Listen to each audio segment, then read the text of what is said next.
2026年4月14日，每日靈修主的話，保守我們的心思意念。520生命的優先，每日靈修小品。經文：你們要思念上面的事，不要思念地上的事。歌羅西書3:2。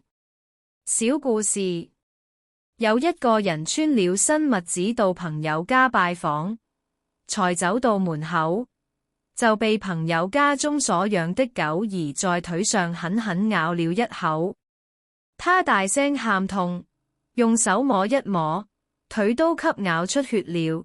再看下去，反而大喜，說：幸好我的新襪子沒有被咬破。默想：或許你覺得故事中的那人很傻，腳當然比襪子重要多了，但我們不也常在幹這種事嗎？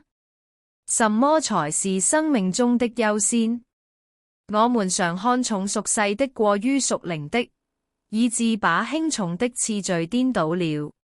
禱告：我們在天上的父神，感謝你將天上的福分賜給我們就當以天上的事為念，追求屬靈的事，更多的親近你，遵行你的話，你就必將我們在地上所需所求的一切賞賜給我們。